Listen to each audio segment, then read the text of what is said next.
Oh, hi, Mark. Yeah, but your scientists were so preoccupied with whether or not they could, they didn't stop to think if they should. Hey, Stella! You got him, Jack! I love you! Have fun storming the castle! When the legend becomes fact, print the legend. Tell them we'll have punch and pack. We're not gonna have punch and pie. My bill will come if they think we have punch and pack.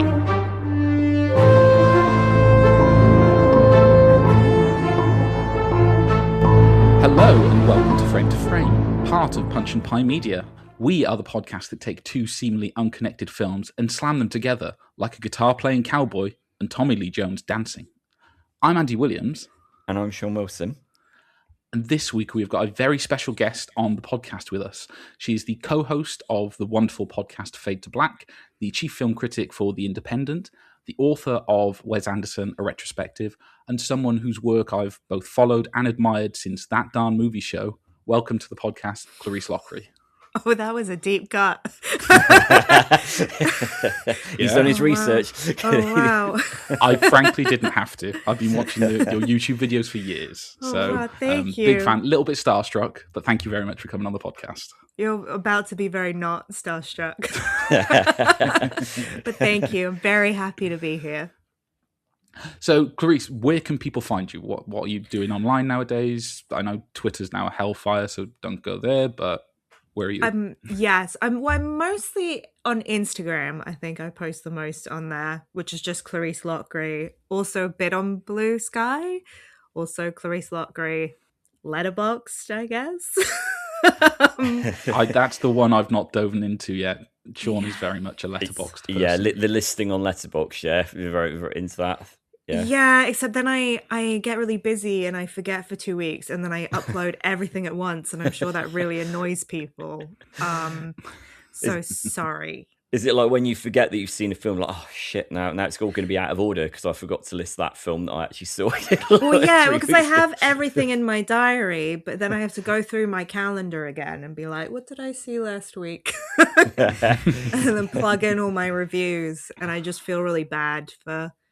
And then See, this just sounds like admin. Yes, and the thing with Letterboxd is that, right, you and this is not a diss, I love Letterboxd, but the nature of the beast, right? I write all these really long reviews, really thoughtful critiques, and then my most liked review is Muppet Christmas Carol.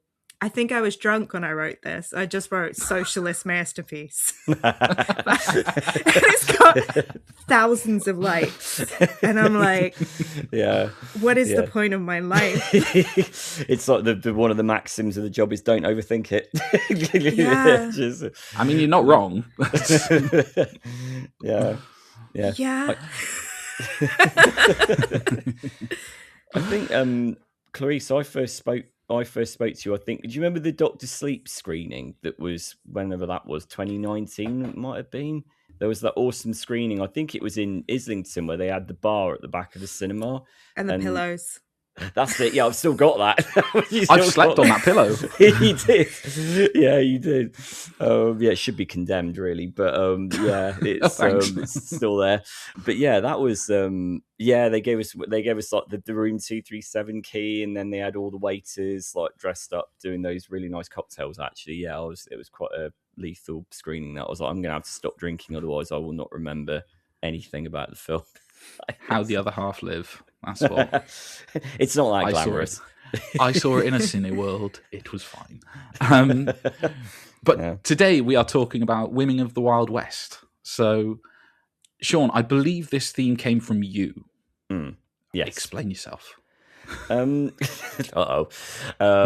feel like I'm in the Wild West. I feel like I'm at gunpoint. No, it's I think really it's because this is a genre that more often than not is really coded with masculinity, often to quite a tiring degree. There are obviously classic westerns, there are B-movie westerns, and I just think that these two films leapt out as telling different stories, or from the perspectives of characters that one might not see in a proportional sense in a Western film. So we've got one film, Johnny Guitar, from the period of when John Wayne was at his peak. We've got another more modern film, The Homesman, and the former centres around Joan Crawford and the latter centres around Hilary Swank. And I just thought that was an interesting way into unlocking the Western landscape through different perspectives, through perspectives other than male points of view. And as you know, I'm fascinated with Americana and the American landscape. I've prattled on about that a lot. So yeah, you have. Most of it's on the cutting room floor. Yep. Clarisse, where do you stand with Westerns as a genre, and like where do you come from with these two films? I think I've got a complicated relationship with the Western because it was such a prominent genre during a certain period of time in Hollywood, and incredible stuff came out of it, and some of the most beautiful films we've ever seen. And yet at the same time, I think I always struggle watching a lot of older ones. I think this is something more in sort of like the neo-Western genre that filmmakers have started to tackle. But like, this whole idea, the phrase, how the West was won, it comes back to this idea of the manifest destiny, which is, when white Europeans came to America and they came with this sense of like God-given implicit ownership of the land, which of course they did not own that land. It belonged to indigenous people, right? And it's like Englishness is what that's called. Yeah. And it's so colonialism to an extent. Yeah, and it's like Johnny Guitar is one of my favorite Westerns. But I think even within that, like, I still love it, but you see how sort of Joan Crawford's character talks about how, like, I came here and it was a free country, and you go, free for who? It's a singular point of view, and that, Can I also say I had no idea that Johnny Guitar was one of your favourite films? So yes, I'm really happy to have picked it. So because I think this is the thing. Like, I remember people got mad at me, really, really mad on me on social media once because I made this point in a review, and everyone thought I was dismissing the Western as a genre and saying it was implicitly conservative, which is not my belief. I think Johnny Guitar is a great example of how here's quite, a leftist point of view within the Western genre. But even a movie like Johnny Guitar, we're still building on the idea that all of these characters, and they speak about this, they have this sense of ownership over the land that they're living on. Yeah, it's like privilege, isn't it? It's right? almost like a privilege thing. Yeah. Yeah, and I feel like that's always complicated my relationship with this genre, and I think has always like filtered every Western I've ever watched from like the moment I started to have consciousness about these things. Which I guess, like, I was born in Arizona, so I was born in the place that Johnny Guitar takes place. So I think I remember going to, like, Navajo reservations and having this sense of like, why are all these people like cut off? Even as a kid being like, why are all these people like living in a separate part? Like, why are they cut off from us? So I think, like, maybe because of specifically where I was from in the US, I've like always been like, I don't know, feel like I was very conscious of it from quite a young age of like, what's going on here? Right. Well, when we talk about Americana and the Western and like, those like, it's like, I remember I would go to these, to like these like gold rush towns and all the stuff that you see in movies, like the very stereotypical Wild West towns. And it's like, I was really exposed to Americana very early on, like that very pure Western idea of it. But I think it was, always very complicated. Yeah. I can still appreciate the good stuff out of the good Westerns that I like. Yes. Well, these were both first-time watches for me, so I was really glad. Basically, that's what I love about doing this podcast, is that it gets to fill in a lot of the gaps that I have. So that's Johnny Guitar I had heard of and never seen it. And then as soon as Sterling Hayden came in, I was like, Dr. Strangelove, that's that guy. But the Homesman, I remember it coming out and it just happened. I think it came out around about the time my eldest was born. So, that oddly enough, I had other things going on. I wasn't watching 2-hour Westerns in the cinema. So I was glad to catch up with those. But Sean, you brought these films for this podcast. So you can give us the plot synopsis of Johnny Guitar. Yeah, so directed by Nicholas Ray, who would go on to enjoy huge success with Rebel Without a Cause, fronted by Joan Crawford, who is said to have brought Nicholas Ray on board. She enlisted him with the distributor Republic Pictures, who back in the day of the studio system, I mean, this was released in 1954, so kind of probably like the waning days of the Hollywood studio system, really. This was kind of semi-independent. No pun intended. When it comes to the Westerns. I almost regretted that as soon as I said it, but then it was already out of my mouth, so I couldn't do anything. So it was like not one of the high-ranking Hollywood studios, although it was prominent. It helped propagate many B-movie stars and many Western stars, like, for example, John Wayne. So, as I said, Joan Crawford was responsible for getting Nicholas Ray on board with this. Produced by Herbert J. Yates, written by Philip Yordan and Ben Maddow, an original script. So the title is in like sort of air quotes, like Johnny Guitar, like that. So it's nom de guerre, it's an adopted name, and this refers to the character played by the aforementioned Sterling Hayden. You mentioned that earlier. So this was before Sterling Hayden made both The Killing and Dr. Strangelove, and apparently this was after he'd reported in the HUAC committee, the anti-red scare. So that's interesting. So he played a key role in that. So he came fresh to this film from that, and I think he was a little bit beaten down by it. So he plays Johnny Guitar Logan, who arrives at this Arizona saloon that is presided over by Vienna, who is Joan Crawford's character, who is Johnny Guitar's ex-lover, and she is now locked in. I thought he was going to say it meant nothing to him. We did. Oh, Vienna? No, okay. Yeah.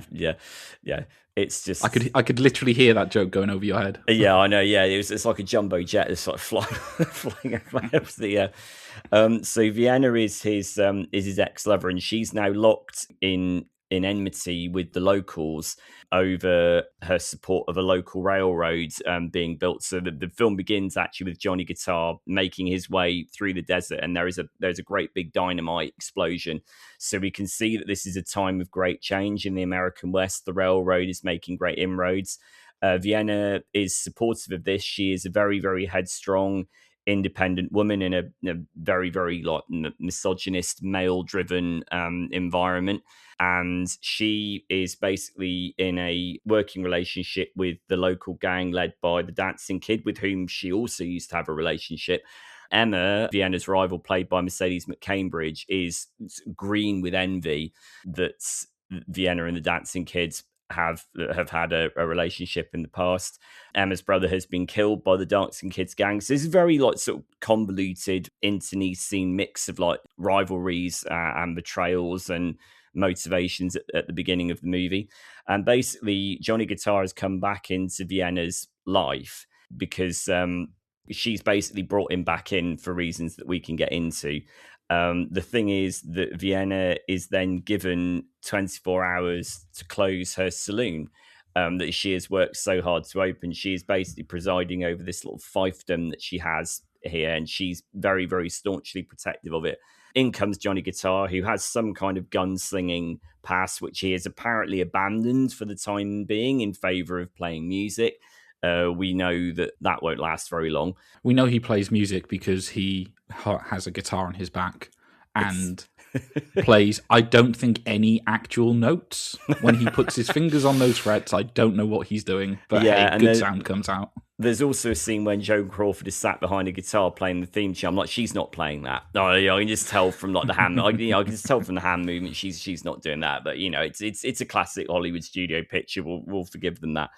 I really like this. It's a first time watch for me as well, and I was really, really struck in many ways by how cynical and how nihilistic it is, and how soupy and grey the whole morality is. There aren't really any good characters in it, and I think that's to the film's strength. I think you could say in the characters of Vienna and Johnny Guitar, there's obviously attraction there. There's a shared history. There are flashes of sympathy, and as much as they clearly do still care for each other, despite the fact that they've been apart for 5 years. But I think that there are some striking turns that deal with characters lying to each other, characters deceiving each other, and it's just got a very interesting texture, this film, and there's some smart editing choices, I think, which I'll highlight in a minute to illustrate that further. But I'd love to know what both of you thought of this. Well, actually, Clarisse, I know you said that it's one of your favourites, right? Yes. So this is one of my favorite, I guess, yeah. It's my favorite classic Western, maybe. Who knows? I haven't really thought about it that deeply. But You've said it now, it's out in the world. I've said it now. It's gonna go on the Wikipedia. But I think the three things I love about this movie are kind of reading it. You mentioned the HUAC, the House of Un-American Activities. The fact that this movie was made in the shadow of that, I think reading it through that lens makes it so fascinating, because it is so much about paranoia, and as well the way that people will try to settle like personal grievances through this idea of justice. And so I know that Nicholas Ray as well was in a similar situation where I think we don't actually know what he testified, but there was a situation where he said something to them, and I think felt a tremendous amount of guilt about it afterwards, which I think you feel in the movie. I think reading it through that lens, I think really I don't know, it just adds this like sense of like weight and emotional intensity to it. Because I think the way that it deals with like masculinity and femininity and queerness as well, because you can read it through a queer lens, and it's also really fascinating to read it that way. Yes. This idea that it's what I like about it is that it's all the men in the movie are so obsessed with like defining their own masculinity, and there's this whole thing of like, what was it with Turkey, the younger one? Is that his name? Yeah. The younger one who's like, I'm not a boy, I'm a man, let me shoot this gun. And it's like this obsession with defining masculinity, and how it then sort of gets imposed on women, and women kind of suffer the consequences of that obsession, because the reason that everyone turns on Vienna is that they're like threatened by her, because there's that line of like, you never seen a woman who's more of a man. Yeah, she's a woman that dresses like a man. I thought that the costume design that they give Joan Crawford is very interesting, as particularly at the beginning, like that. It's kind of like femininity and masculinity, like sort of interwoven, I think. Interesting. Yeah, and the way that makes her a target immediately. And then the third thing I just love is the Technicolor, and like the combo of like Joan Crawford's like red lips, red scarf, and her eyes, her like insane eyes. It's just very beautiful to watch as well. Yes, it's a beautiful movie to look at. I absolutely agree. I seem to have some more problems with it than you guys did, though. You know, it being called, this is something I think will come up again later when we discuss The Homesman. It's called Johnny Guitar. Yes, I understand that the men in the film are kind of the people responsible for a lot of the bad things that happen, and the women kind of have to pick everything up after that. But the most interesting characters in the film, to me, are absolutely Vienna and Emma. Like, they're the one I want to see more about, how we got to this place and why we have exactly the relationship we do, because Clarisse, you mentioned through the queer lens. I did some reading. I just wanted to try and see like where that reading came from and how that relationship manifests itself both in the film and how people have taken that and read that. And they're the most interesting characters to me. So when you have these men arguing about manliness and masculinity, I'm just like, cool, you go and do that over there, but I'll watch exactly what it is that makes these two women actually fighting each other and hating each other. Is that not what makes the women interesting though? Because they are like a centrifuge. Like the men, they're all like peacocks. They're all posturing and making noise and fighting and backstabbing. Although there's obviously backstabbing on part of the women characters as well. But I think it's the men's overblown masculinity that makes, for example, Joan Crawford's character Vienna so interesting. Like, she is so calm and so composed. Like, she never needs to raise her voice. She is, for the most part, in charge of she's in charge of the saloon until she's obviously forced out, and then it burns down. I mean, I did think that at one point there is one point I thought, oh no, is this film losing its nerve when she appears to be driven back into the arms of Johnny Guitar after he rescues her later on? That started to unsettle me. I think it clawed it back. I think it clawed back her relative sense of independence at the end with regards to her battle with Emma, don't you think? Yeah, I mean, I see what you're saying. I just think because it had such a deviation and almost a discussion about her love life, and when she specifically says what a man can do and all a woman has to do is slip once and she's a tramp, like, that's the stuff that I liked. But then it, like you say, it walked up to that line of undoing all of that because it has to have some kind of romantic element, which it didn't need.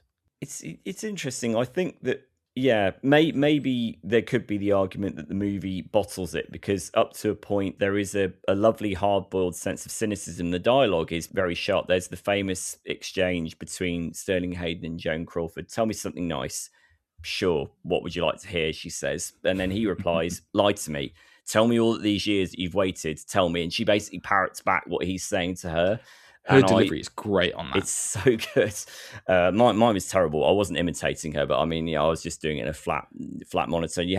People have to see the film to really get the measure of how well those lines are delivered. And I thought that was, a microcosm of the film's sort of lusciously cynical, offbeat attitude, I think. And I'm not the only one. Martin Scorsese really, really values this film. I looked up one of his, it might have been for Criterion, where he really valued this film. And we all know he's always right with all of his movie opinions. You're going to go there? You're going to go there? No, I'm going to drop that and leave it. Yeah. So, Clarisse, you mentioned about enjoying this film a lot and connecting with it on multiple levels. You said visually about how it looks, and obviously Sean mentioned the editing earlier. From a technical perspective, like, what do you think it is about the film that really makes it pop? I think just the brightness of it.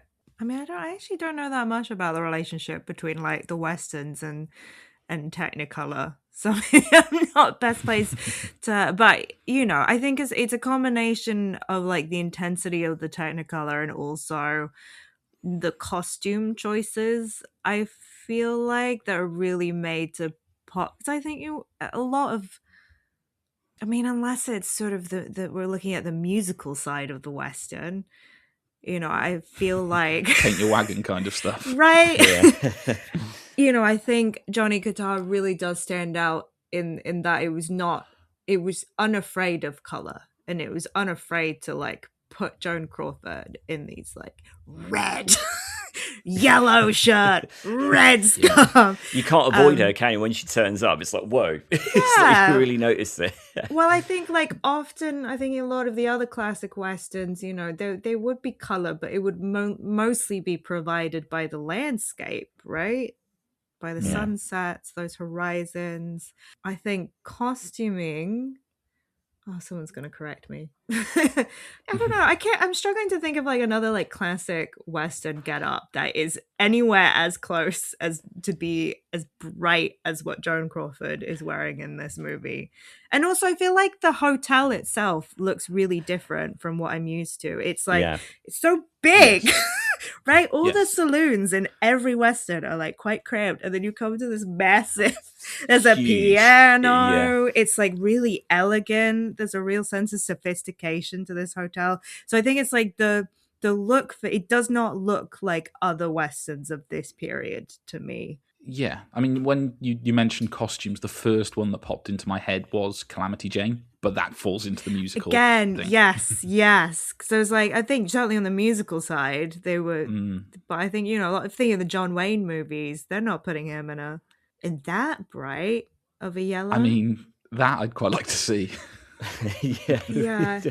It's Scorsese said that in that video essay I mentioned earlier. Scorsese said the same thing. The fact that the male characters who are either flanking Emma, played by Mercedes McCambridge, or who are flanking Vienna, played by Joan Crawford, they are often attired in quite dour colours like blacks and greys, and it's really only Joan Crawford and Mercedes McCambridge that get the colourful clothes. And I thought, when I heard that comment from Scorsese, I listened to that after I'd watched the film, and I was like, oh yeah, that actually made me retrospectively appreciate what the film had done. I think I'd taken that in on a subconscious level when I watched the film without properly appreciating it. I thought it was a really good point that Scorsese made there. And yeah, I totally agree about the cavernous expanse of the hotel saloon that she's got.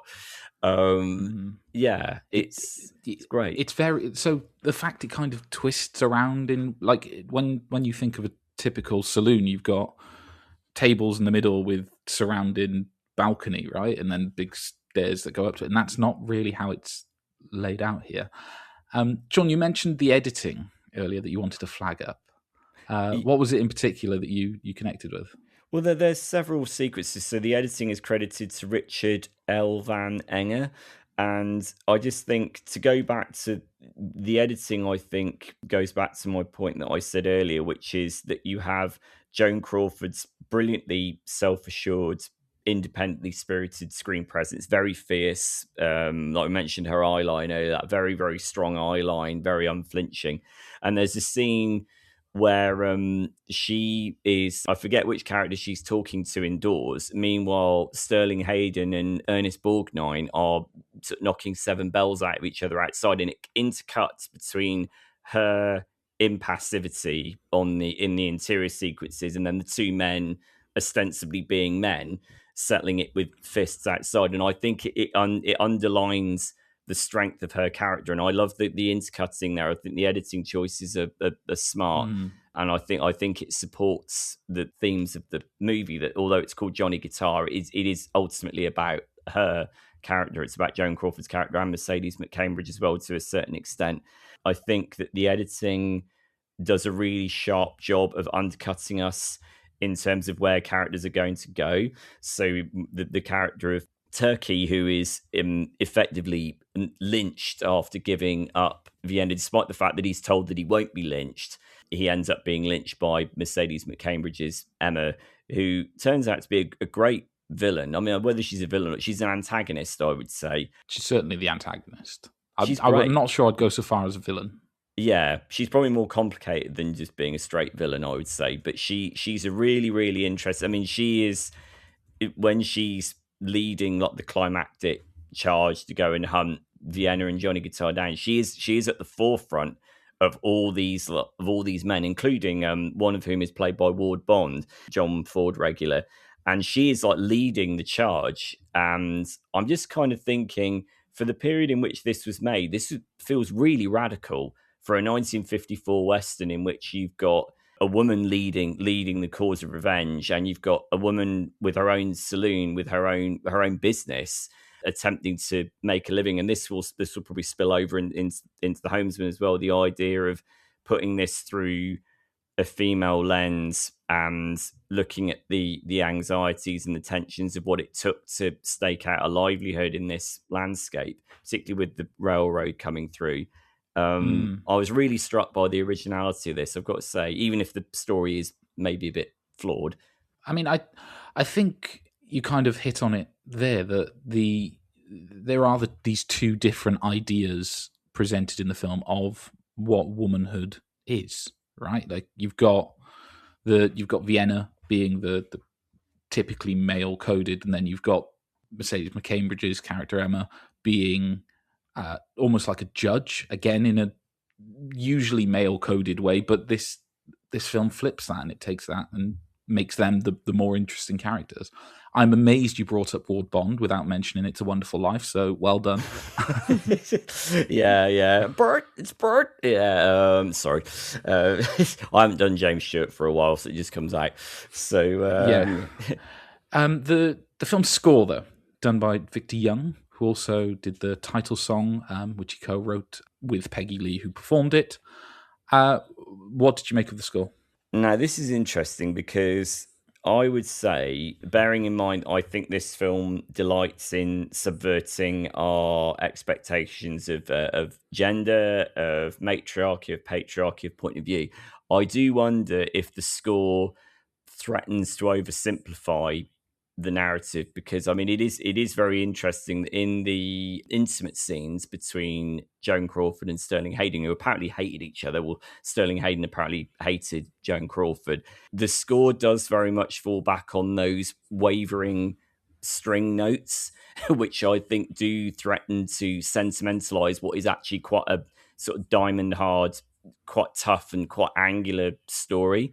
I don't know what you guys thought about that. I thought that it threatened to be too distracting for me. I think I quite like the score because I think it adds to the sense of the passion and the emotional intensity of it. And I actually do consider it to be, I think what's interesting about it to me is that it is both intensely romantic and has this, as we talked about, this like edge and this hardness to it. I think combining both adds layers to it, and B, I think, has made it the sort of like queer classic that it is, because it is that. I mean, Pedro Almodovar loves this movie, so I feel like that's what I'm trying to say. Right? And yeah, I will say the title song, I don't know if you guys play Fallout at all. I have, yes. But this movie is always on my mind because I play a lot of Fallout, and I was playing Fallout New Vegas last year ahead of the new TV show season, and Johnny Guitar is on the radio. Oh, no it's way. one of the radio songs. Yeah. So I'm always listening to Peggy Lee, and so it's like I'm just be out in the wasteland thinking about Joan Crawford. And then Like puppets and bullets six-shooter. into a mutant cockroach, being like, Joan Crawford. Icon. So yeah, in terms of my personal relationship with this movie, that's probably it. Like, I love this movie, but also as featured in Fallout New Vegas. One of the greatest games to ever game. Yeah. Well, credit to the game makers for knowing about it. You know, credit to them for There's incorporating some it. deep cuts on that radio, I just want to say. Whoever was the music supervisor on the Fallout games, excellent work. But Johnny Guitar was, I mean, we can call it a success. It was budgeted around $1.5 million, and it took $2.5 million at the box office. But as already alluded to, it has some huge admirers in the modern day. It's been kind of reevaluated and reappraised across time, because it was sort of seen as it's fine at the time, whereas in retrospect, you've had Godard and Truffaut, the Cahiers du Cinema sort of backing. You mentioned Clarice Pedro Almodovar, and Sean, you've cited Martin Scorsese I think it's a strange movie, but I mean that as a compliment. I think that it stands out for that, I think. Yeah. Having watched a number of relatively bland and boring westerns from the similar sort of time period, this one is it does have differences. I just found some of the male characters to be somewhat grey, boring, and I think that if this were to be made today, it being directed by a woman probably would have given it a very different viewpoint, and I think that they would probably be far more foregrounded.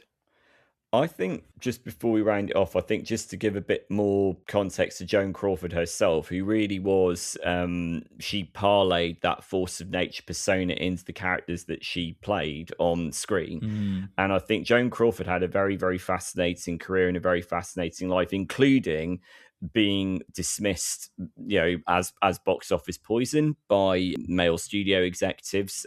So it's interesting. I think Joan Crawford's career is kind of analogous, maybe, to what happens with Vienna and Johnny Guitar, being constantly belittled and put down, and then having to rise above that, because Joan Crawford was massive in the 1930s.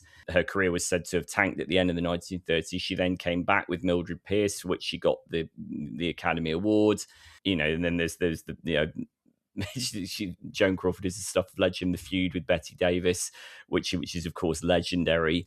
And I just think that she was able to play kind of angular, complicated characters because she seemed like a very angular, complicated, driven person herself, like a larger than life personality. And I love it when actors appear to bring that authenticity to their roles. And by all accounts, I think she was the one that got this film off. She was certainly the one that got this film off the ground with Nicholas Ray. And apparently she wasn't very happy with Mercedes McCambridge. Apparently she didn't like the fact that McCambridge was stealing a lot of the scenes. And there's rumours, maybe apocryphal stories, that Joan Crawford had more material written for her to balance it out. One of those classic things of counting the lines that everyone's got, is it? I mean, I wouldn't be surprised based on what I read about this. And incidentally, we should say Mercedes McCambridge was the voice of Pazuzu in The Exorcist. So, yeah. I didn't know that. That's a great. Did you not know that? No. I did not know that. Okay. Yeah. Apparently achieved by eating a lot of raw eggs and drinking a lot of alcohol. From what I read that somewhere.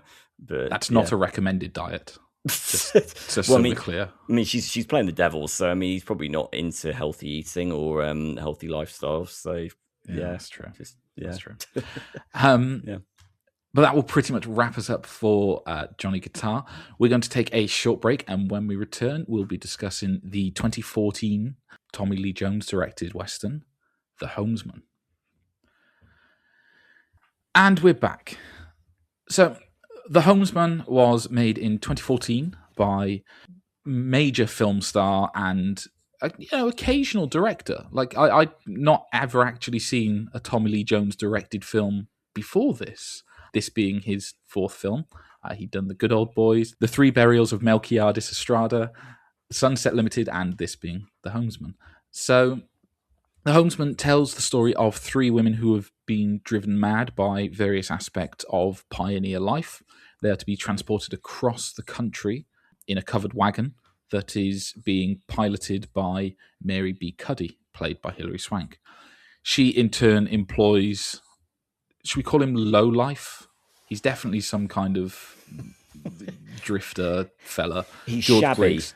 He's definitely shabby. He's a claim jumper, which A claim jumper, yes. Yeah, made sense to people at the time. Yes. Yeah. Definitely didn't Google that when the film was on.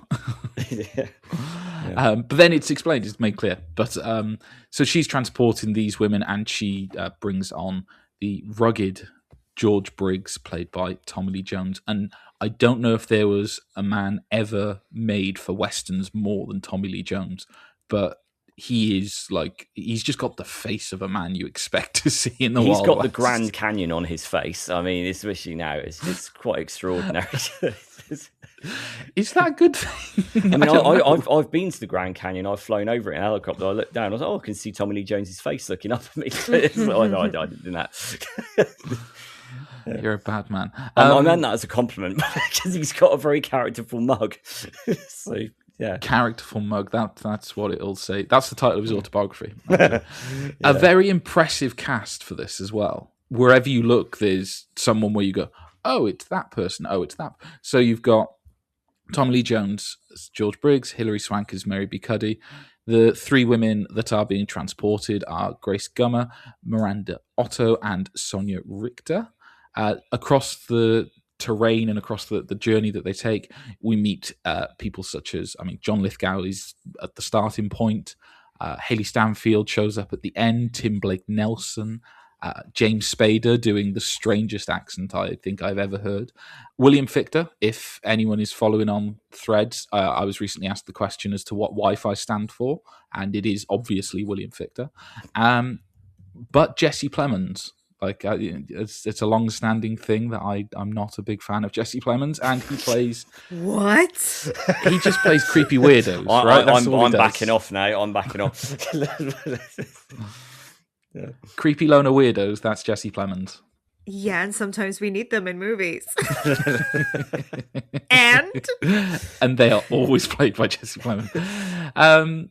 Yeah, he's just It's one of those people that when I see him on screen, and Meryl Streep. Meryl Streep, like we can all agree on Meryl Streep being absolutely We've fantastic. got Jesse Plemons and Meryl Streep at the back. Yes. Yeah. Okay. Yes. This, I mean, we're going to go into full spoiler territory almost immediately. So it's based on a novel which I haven't read. Have either of you two read the novel? I haven't, but I've got it on my bookshelf behind me, but I haven't read it though. Well, you just as well have said no then. But yeah, so that's a non-anecdote. That's a complete non-anecdote. I'm sorry about that. Yeah. So I'm not sorry. The film gets significantly less interesting to me after Mary B. Cuddy dies. Like, it just becomes about George and about how he begins to take over the mission that she's kind of on, the journey that she's taken the women on. It feels like it undercuts the whole thing because she spends a lot of time trying to find her place, trying to find some kind of solace, trying to find her viewpoint on happiness. And she begins to settle to a level of contentment, and then she's gone. And then she's out of the movie, and that then it becomes again. That's where we meet James Spader, and you just see Tommy Lee Jones going in and setting fire to things. You just go, okay, fine. This one I hadn't seen before. I think maybe if the movie had come out pre 1998, I would have been like, all right. That's nice to have, more women, female perspective in the film. But I think 2014. Is it that Armageddon was the turning point for that? 98 was the... Yeah, I don't know why I chose 98 We'll go with it. It's fine. We'll go with it. What was Space Cowboys? That was about them, wasn't it? But I was trying to think what else was coming out in 24. Was it like Meek's Cutoff was coming out? I feel like roughly around time. Yeah, Kelly Reichardt. Yeah, roughly around this time, I think. Slow West, I think, was 2014. Like, I think within the landscape of neo-westerns that were coming out at this time, it doesn't stand up very well because, as much as it is superficially providing the female experience of prairie life, it's only through this lens of suffering. It's just like, man, it was hard for women, wasn't it? And there's no sense of like depth to these characters. You have 3 women who are suffering from prairie badness in quotation marks, but who are just these like, I don't know, like pretty like outsized, very movie depictions of mental illness, where it's like there's the one who's like holding on to the doll because her baby died, and then this one is like completely catatonic, and this one is like violent, and it's like, right, they're trying to do these like 3 different types of madness, again in quotation marks, and they are, those characters have no depth to them, I would say. And then Hilary Swank's character is, her whole thing is that she's an unmarried 31-year-old. And so she just spends the whole movie... Shocking, isn't it? Begging every man, please marry me. And she's begging Tommy Lee Jones, please have sex with me. I'm begging you. And he's like, reluctantly is like, all right. But can we just be like, this was consensual? And she's like, yeah, it's consensual.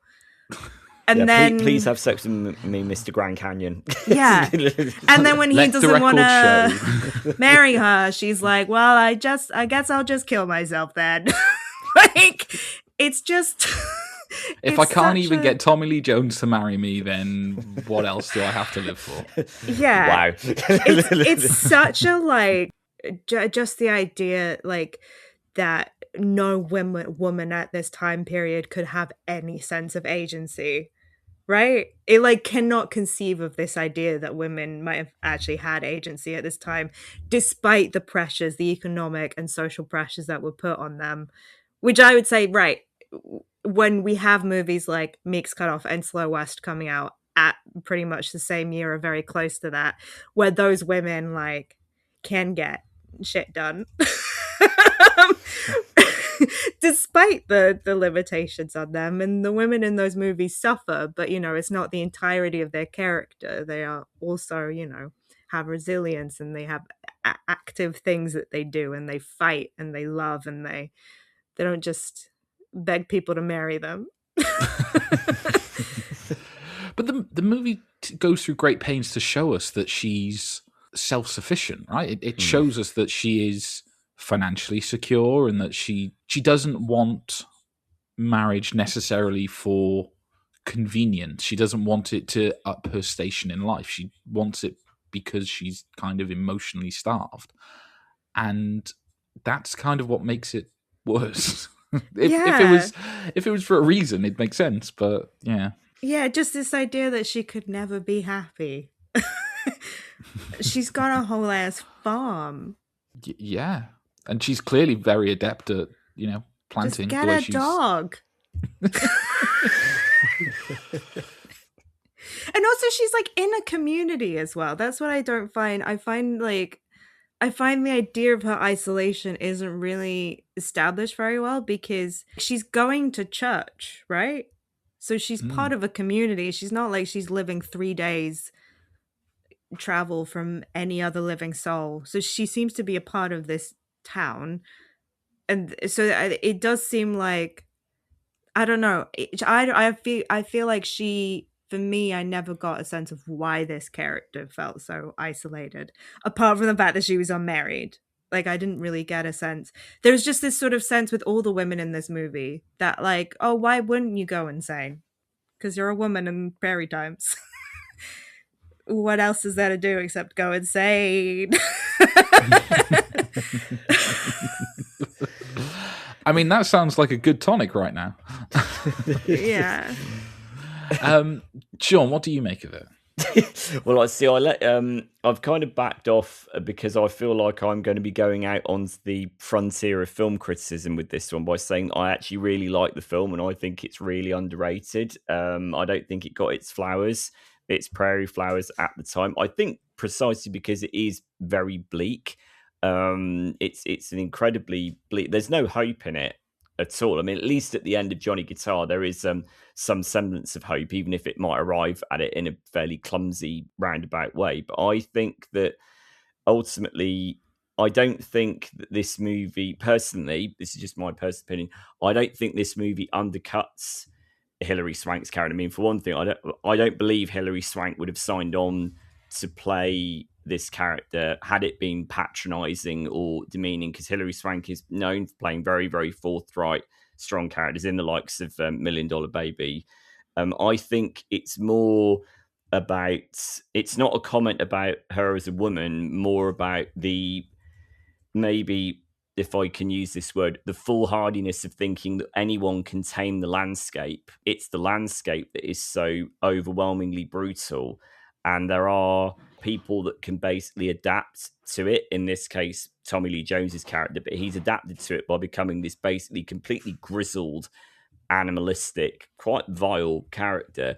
And I think for me, it shows those are the depths to which one has to sink in order to carve out this existence. Attempting to carve out a domesticated existence on these windswept plains is only kind of destined to end in failure because of the utter savagery of the elements with which you're dealing. I take on board the criticisms that both of you have made, which is that, when she dies, it is a startling moment. I would say that although at that point Mary B is physically absent from the movie, her spirit, her impetus is what then guides Tommy Lee Jones's character forward. So she's not wholeheartedly absent from the film, and at least until the very, very end, where she could say that her ideology guides Tommy Lee Jones's character towards delivering the three women to Meryl Streep's character. Only he then walks back at it at the end by telling a 16-year-old what to do with her life. Well, yeah, what, the Haley Steinfeld character? That's very weird. That's very strange. That is a strange scene. But I mean, the thing is, at the end, he lapses. He attempts to adopt the cultured mantle that Hilary Swank was herself purveying at the start of the movie. And at the end of the film, he kind of rejects that. He slips into a drunken stupor. He's singing, the song is The Weevily Weep, by firing his pistol into the air. Her headstone gets kicked into the river. And I just think that there's such a sense of melancholy about that. It's not a comment about women necessarily. I just saw it as a comment that this one character played by Hilary Swank tried to make a go of it, and maybe she just didn't have. I just don't know whether she didn't have the grit to maybe go through that, even though she was putting on the performative show at the beginning, like she did. But personally, I don't think that undermined her. I think, I might think the opposite of what both of you think. I thought that made the film more interesting. It's a contradictory film. Don't get me wrong. I mean, it's called The Homesman. You're set up with Hilary Swank being primarily the main character, and then she drops out of it 2/3 of the way through. But I would say it's the legacy of that character, the very humane legacy of that character that continues to course through the story even when we can't see her. But I appreciate that might not be a popular opinion. I guess my one thing with that is that I think it's noticeable to me that in the movie the only people to suffer from prairie madness, which women. I'm saying, it's only the women.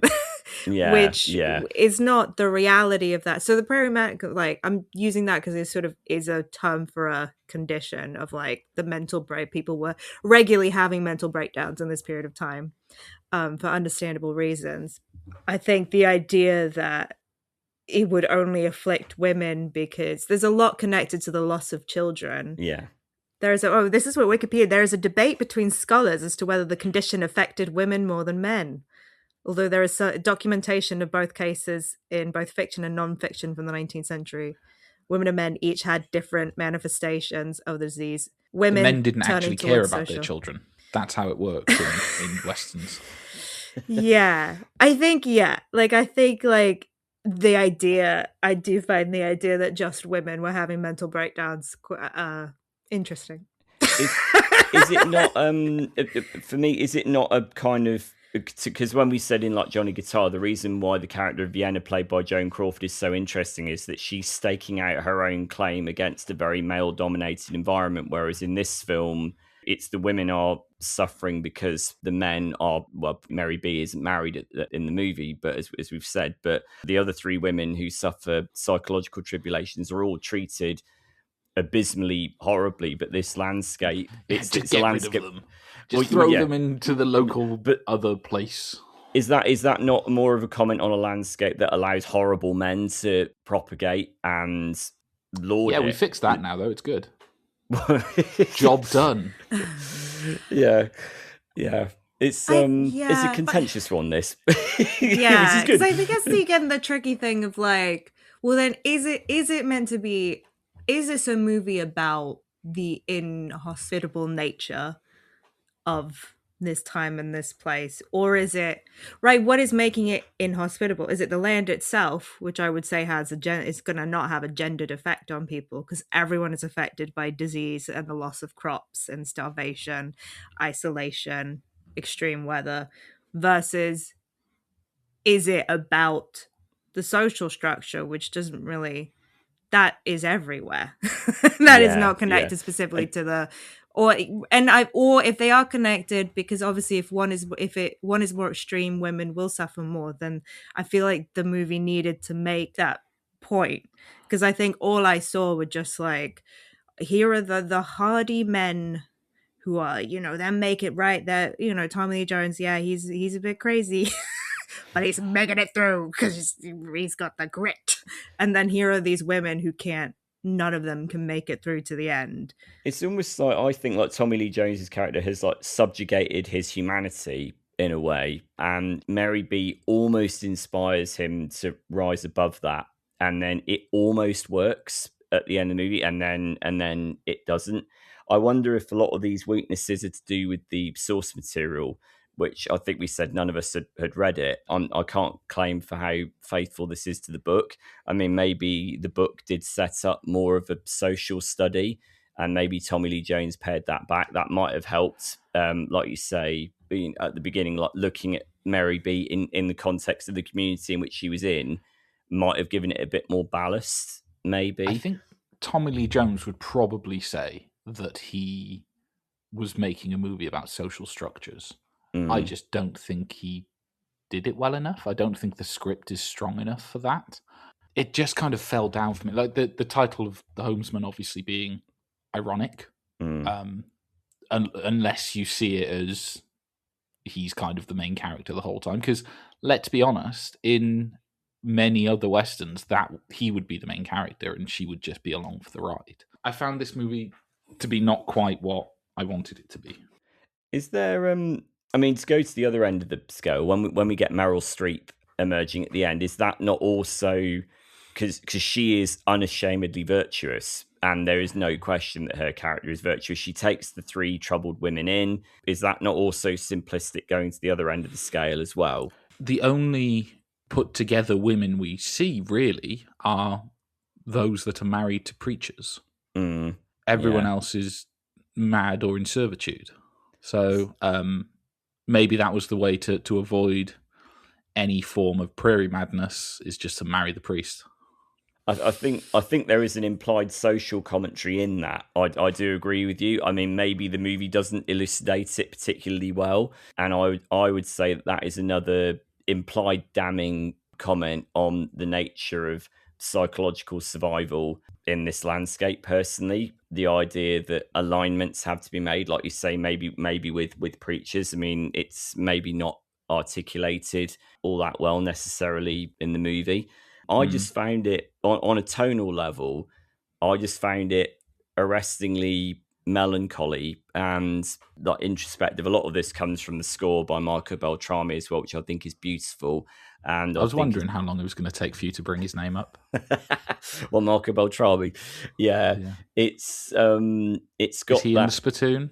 Actually, no, he isn't. I've not interviewed Marco. First name terms. No, I've not interviewed him.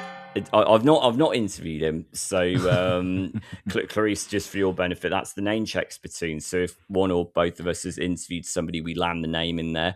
So that's what we do, but not for. It just seemed applicable when we're talking about two westerns to have a Spittoon right close by, even if the name checked isn't quite there to be checked. Yeah, but the score, it's got that wistful sense of almost like. It's almost like a saloon bar filtered through a distant memory, with like the piano chords and then the sound of the wind, which was recorded organically outside, and then the wind was actually used as an instrument in the score, and it's got atonality and melody in equal measure. And I think the music actually does quite a lot of the emotional heavy lifting for me in the movie. It's not a sentimental score. A lot of it is very brittle and very difficult, which I think it needs to be. But I don't know what either of you thought of the score, because I loved it personally. Yes. I feel like, I don't know, it didn't particularly stand out to me. I liked it. I feel like a lot of Western scores are quite nice. Yeah. Because you have the entire like rich history of folk music to draw from. So you really got to have messed up if you've written a bad score for a Western, I feel like. That's true, actually. Yeah. It's not quite clicking. It's right? You're like, how did you manage that? Yeah. Just have to have a beautiful lone fiddle. Yeah. And a banjo. A banjo all helps everything. And a banjo. When it's getting a bit jaunty. Yeah, that would. Yeah, jaunty music in this, it would be like, that would have just been, that would be like, we might have to rewrite this. Score. I think this is we've clearly highlighted that it's a difficult movie. Whether that's intentional or not is clearly up for debate. I found it striking. I'm not surprised that it didn't find an audience in 2014. I do remember seeing it in the cinema, and it kind of came and went. And maybe Tommy Lee Jones's previous efforts, like Melquiades Estrada, I remember was a very, very haunting and very effective film. And Tommy Lee Jones is obviously, I think that's part of the problem, isn't it? Tommy Lee Jones he's such a part of Western iconography that when he comes into a story like this, he can't help but take it over. I wonder if that is part of the issue with it, really. Well, he could just be Agent K, having been deneuralized at the start of the movie, forgetting where he is and trying to move into other people's homes. You're going to give her a brain cancer with that thing. I mean, you could say that. I mean, I can't believe this was Palme d'Or nominated. I just find that baffling. It's just a very strange award to bestow on it, at least a nomination for it. It's very odd. Yeah. I mean, apparently Tommy Lee Jones is a very interesting interview. There was a Guardian interview with him where I think someone, was it Catherine Shord, might have interviewed him, and they brought up the tag feminist Western, and I think he did smack it down. And Andy, that might go to your point. This is what he's trying to do here, is trying to make maybe a more illusory film about social structures. He doesn't want tags bolted onto it. Yeah, might support your thesis there. I can see that. I think that does kind of play into it. I think that he felt that he was making a film that was saying something about the structures of Western lifestyle. I just, don't think it had the strength of its convictions to follow that through. I guess I would slightly question the idea that he's really looking at the social structure of it by the fact that that are indigenous, the Pawnee are in this, and they just can't. And obviously, the Tommy Lee Jones character would believably be quite antagonistic towards them, but they are just represented as this like. And they also resorted to violence as well. When I feel like if we're talking about social structures, I think it's like this idea, like a lot of Westerns, which comes back to my like discomfort with Westerns, comes down this idea that like the land itself is inhabitable, which is not quite true, because like the Pawnee before colonizations were like, they were living there. They had societies. Indigenous people had fucking giant cities before colonization. It's because, right, it's more because of the social structures that were happening here and the violence that the colonizers were bringing with them when they were creating these farms and these towns and these places. They were creating violence, and then they were displacing people like the Pawnee, and then they were making their lives hard. And so I feel like, but they can be fixed with a horse that they can eat, apparently. Exactly. Yeah, it's like that. It's like, I feel like, especially because this came out like in 2014, when I think a lot of Westerns, I think Meek's Cutoff is a great example. I think a lot of Westerns are actually do a really good job now of trying to look at this social structure that we're talking about in terms of, well, how were these places built up? You have the indigenous people here. Over here, you have immigrants coming in. And I love, also that movies now are really showing. And you have this a little bit, but it's James Spader doing an awful Irish accent. And then getting his hotel burned down. And then getting his hotel, which I thought the link for this episode was going to be both movies have burning hotels in them. Movies about people burning hotels down. But right, like you have a little. But I like that we've been getting more and more in the Western genre, like a real like thought behind like who was living on this land and where did they come from and what did they want and what were right. And I feel like this movie doesn't, because it's attached to this older, I think, idea of the Western. Of like it's just the land itself. It's kind of like, is that like like a whitewash narrative? I mean, I think we live with whitewash narratives of the American West. I mean, I think American culture has done a very good job of enforcing that on us. With this whole how the West was won, and it's like, well, it wasn't won; it was like invaded. and right, and it's it was stolen, it was invaded. And it's this idea that like, and the land was really hard. I feel like I'm not trying to undermine, it's not easy to live on land in that time period. But I think, any movie that puts so much focus on the land itself being the problem, I think then I go, I don't know. I don't fully buy it. When I think Westerns that I'm more fully convinced by are the ones that are interested in well, how people made it that way. How did they make it that way? Maybe that's Tommy Lee Jones's strength. Maybe his strength is kind of looking at landscape, but the people, namely the women, get lost in it, in a dramatic sense, perhaps. There's some great horizons. Oh, Or yeah. is it Rodrigo Prieto? It's very Ford. I see it. I appreciate it. I see the horizon. Well, because you said that you were from Arizona, right? Is that right? You said at the top of the episode. So you'll have more of an appreciation than us about what Tommy Lee Jones does visually. Because I look at this and think, wow, the landscape is awe-inspiring, but it's terrifying as well. Like just it looks nothing like Torquay. Well, there's herds of wildebeest sweeping majestically when you could get that. But yeah, I'm assuming that from a textural sense that Tommy Lee Jones' depiction of landscape feels authentic. I mean, it felt authentic to me watching it personally. Yeah, I guess for Johnny Guitar as well. Well, I guess because Johnny Guitar is the Homesman's more kind of Midwest and Johnny Guitar's Arizona, and I will say the sunsets in Johnny Guitar. There was some pretty incredible sunsets in Arizona. Yeah, I missed that. That was because my house like backed onto the desert or fronted onto the desert, so you would just see like nothing for miles and like one cactus and then like a little coyote coming to eat your dog. So it's pretty beautiful. And scary. I stayed on a Native American reservation in Monument Valley, and yeah, you're right. Those sunsets, they are extraordinary. Like the colors on the rocks that change, it's extraordinary, absolutely extraordinary. Yeah, I do. Yeah, actually, now you say it, Johnny Guitar did take me back to that. Those very bold primary colours that you get from sunsets and sunrises in that area. I've only experienced it, tangentially, like fleetingly. Well, this wasn't the only Western movie that was released in May of 2014.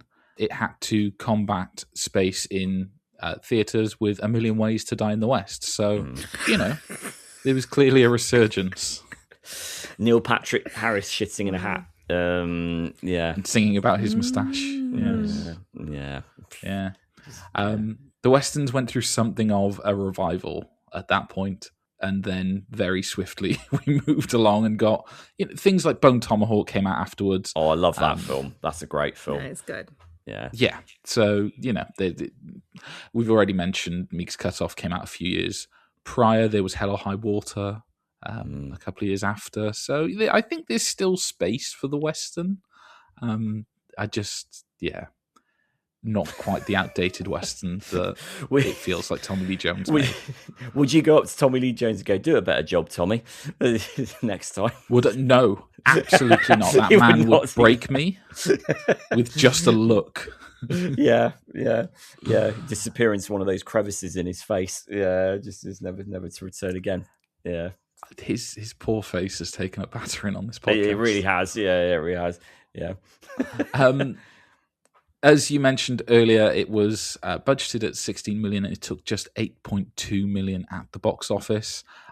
It kind of got a decent critical response, but it wasn't one of those that was absolutely, everyone must see this and you must see this in the cinema.